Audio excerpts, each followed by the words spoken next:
పాకిస్తాన్లో మరో కుక్కను లేపేశాను కదా. ఆయన పేరు హంజా. హంజా బెంగళూరులో పేలుళ్ళ కారకుడు వాడే, బొంబాయిలో పేలుళ్ళ కారకుడు వాడే, తర్వాత కాశ్మీర్లో ఆడు చేయని పనులు అంటూ లేవు. వాడు మహమ్మద్ ఆయనకి రైట్ హ్యాండ్, మంచి రైట్ హ్యాండ్ వానికి. అసంటోనే మన రాజకుమార్ వాళ్ళు లేపిండ్రు. కానీ ఈసారి ఎందుకో గురి తప్పింది కొంచెం. ఎప్పుడైనా కానీ ఒక 2 వీలర్, 2 మనుషులు బస్సు స్పాట్లోనే కథం అయ్యేటోడు. ఈసారి వాడు మాత్రం కథం కాలేదు. ఈ కథం కాలేడు. వాడిని బుల్లెట్లు తగిలినాయి మంచిగానే ఇంకా ఎప్పుడు పోతాడో తెలియదు. కానీ వాడిని హాస్పిటల్ ఉంచారు ఇప్పుడు. ఆడ ఇంకా పోలేడు. యమలోకానికి ఇంకా పార్సల్ చేయలేరు. ఎప్పుడైనా యమలోకానికి వెంటనే పార్సల్ చేసేటోళ్ళు. కానీ ఈసారి కొంచెం గురి తప్పింది. ఇంకా కొన్ని రోజుల దాకా ప్రాణం ఉన్నాడు వాడు. ఎప్పుడు పోతాడు ఏం కథ, యమలోకానికి ఎప్పుడు పార్సల్ అవుతాడు. కానీ యమలోకానికి ఇంకా పార్సల్ కాలేడు. ఈ లోకంలో ఉన్నాడు ఇంకా. దురంధర్ రాజకుమారులు కొంచెం ఈసారి ఎట్లనో మంది ఉన్నారా ఏం కథ. అది న్యూస్ ఛానల్ ఆఫీస్ అది. అందుకని ఆడ కొంచెం గురి తప్పినట్టుంది. అందుకని కొద్దిగా తొందరగా అయిపోయింది. తొందరలో గన్ పాయింట్ బుల్లెట్లు లేచిపోయేది, కానీ లేచిపోయేది, కానీ ఏదో కొద్దిగా మిస్ అయింది. పర్వాలేదు. ఇంకా అట్లనే కొట్టుమిట్ట ఆడి కుక్క సాగు చేస్తేనే కరెక్ట్ ఉంటుంది. కుక్కలాగా కొట్టుకొని చేస్తేనే కరెక్ట్ ఉంటుంది. కుక్క సాగు చావాలి. పాకిస్తాన్ కుక్కలారా. ఇప్పుడు వాడు చెప్పుకుంటాడా? చెప్పుకోలేరు. ఒక్కడు ఇంతవరకు కూడా మన దురంధర్ రాజకుమారులు ఒక్కరు కూడా పట్టుకోలేరు. ఒక్కరు కూడా పట్టుకోలేరు. ఎవరు చంపుతున్నారు ఏం కథ, ఇండియా వాళ్ళు చేస్తున్నారని చెప్తున్నారు. కానీ ప్రూఫ్ ఏదంటే ప్రూఫ్ చూపించలేడు. ఒక్కరు కూడా దొరకలేదు.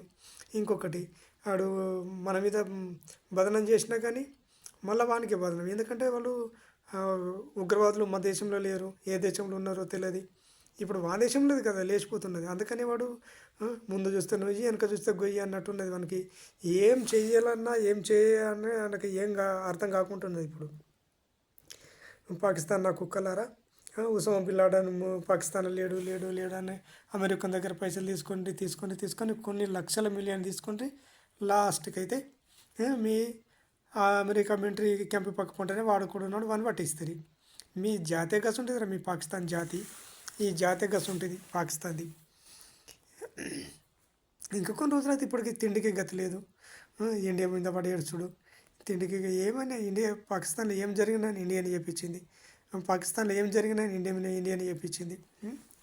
ఎందుకు రా భయ్ మీ ఇలాంటి కుక్కన కొడుకులు? మీకు పాకిస్తాన్లోనే టెర్రరిస్ట్ పాజిటివ్ నవాజ్ షరీఫ్ గాడు, వాడొక ప్రధానమంత్రి.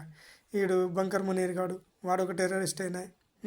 టెర్రరిస్ట్ ఆర్గనైజేషన్స్కి అసలు హెడ్ వాడు. ఈ ఆర్మీ వాళ్ళు టెర్రరిస్టులు మొత్తం ఒకటే. వీళ్ళేమో యూనిఫామ్ వేసుకున్న ఆర్మీ యూనిఫామ్ వేసుకున్న వాళ్ళు వీళ్ళు టెర్రరిస్టులు. వాళ్ళేమో యూనిఫామ్ లేని టెర్రరిస్టు వాళ్ళు వీళ్ళంతా ఒకటి టెర్రరిస్టులే. ఒకళ్ళు టెర్రరిస్ట్ చచ్చిపోతే ఈ ఆర్మీ వాళ్ళు పోయి వాళ్ళ శివపేటికలు మోసుకుంటా వాళ్ళని దానం చేసుడు మీ పాకిస్తాన్ జాతికి చెందుతుంది రా భయ్. ఎవడన్నా కానీ పాకిస్తానీ జాతి ఇది.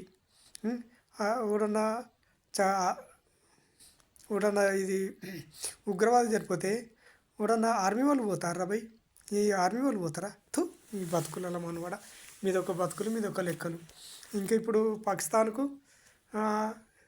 సౌదీకి ఇంకో ఒప్పందం ఉంది కదరా. నీ దేశం మీద వాళ్ళని అటాక్ చేస్తే నేను రావాలా, నా దేశం మీద వాళ్ళని వేస్తే నువ్వు చేస్తావు అన్నావుగా. ఇప్పుడు ఇరాన్ వాళ్ళు సౌదీ మీద అటాక్ చేసిరి. నువ్వైనా వరకు పోయి ఇప్పుడు పంపించను 13,000 మంది 13,000 మంది సైనికులను పంపించను, విమానాలు పంపించను, ఫ్లైట్లను పంపించను, అందరినీ పంపించను. ఎందుకు? యుద్ధం లేదు కనుక పంపించను. యుద్ధం ఉంటే పంపిస్తుండగా పంపించకపోతుంటివి. ఎందుకు రా భయ్ నీ బతుకు? ఓడన్నా ఆర్మీ వాళ్ళు అంటుంటే మన దేశం కోసం మన కాపలగా మనకు ఉంటారు. వేరే దేశానికి సెక్యూరిటీ గార్డు తిరిగి పంపిస్తారు రా కూడా. నీ బతుకులలో మనవాడ సెక్యూరిటీ గార్డ్ అన్న పూపురా మీ ఆర్మీ కన్నా. మాది నెంబర్ 1 ఆర్మీ అని చెప్పుకుంటావు కదరా. ఏడందరమే నెంబర్ 1 మీ బిఎల్ఏ ఆర్మీ వాళ్ళు చంపితే తొక్కు రేగొడుతున్నారు కదరా. అటు బిఎల్ఏ వాళ్ళు ఇటు ఆఫ్ఘనిస్తాన్ నుంచి ఎక్కడి నుంచి అక్కడి నుంచి కొడుతున్నారు. ఏడుంటున్నారా నీ బతుకులు మనోడు. ఈ పాకిస్తాన్ బంకర్ మునియన్ కానీ కూడా బతుకు లేపేస్తారు చూడు. వాడిని కూడా లేపేయాలా. దురంధర్ రాజకుమారులారా, వాడిని కూడా మెల్లమెల్ల చూసి వాడిని లేపేస్తే సగం పీడ పోతుంది.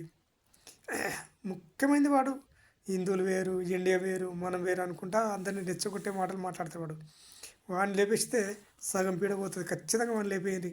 అని లేపిస్తే మంచిగా ఉంటుంది. పాకిస్తాన్ మొత్తం లేకుండానే చేస్తారు. రాను రాను ఇక పాకిస్తాన్ మొత్తం బిచ్చగల దేశమైంది. లాస్ట్కి అయితే వాళ్ళకాలు కొట్టుకొని చచ్చుడు, తిండికి లేక, తినకాన లేక, తాగేతందుకు నీళ్ళు లేవు, తినేతందుకు తిండి లేదు. వాళ్ళకింత పిడికాడ అన్నం పెట్టేందుకు లేదు. కానీ ఇండియా మీద పడేసేందుకున్నారా మీరు? అరే బంకర్ మునేరుగా నువ్వు పాకిస్తాన్లో ఏమన్నా జరిగిందనుకో క్లాస్ నువ్వు పారిపోయేందుకు నీ ఫ్యామిలీని మొత్తం తీసుకొని అమెరికాలో పెట్టుకున్నావు కదా. మొత్తం అటు రెడీ ఏమి ఇక్కడ జరిగినా కానీ జంప్ అవుతందుకు. అందుకే డ్రంప్తో మంచిగా ఉంటుండు. డ్రంప్తో మంచిగా ఉంటుండు. ఏడేమన్నా జరిగిందనుకో అనామత్ జంప్ అయిపోయి ఆడు పాకిస్తాన్లో పడతాడు. ఈ పాకిస్తాన్ వాళ్ళంతా ప్రజలు సావని బతకని వీళ్ళు ఏమన్నా కానీ అది వాళ్ళ ప్లాన్. వానికి కావాల్సింది డబ్బు. ఆ డబ్బు అందుకుంటూ పోతాడు, పాకిస్తాన్లో పడతాడు. జై హింద్.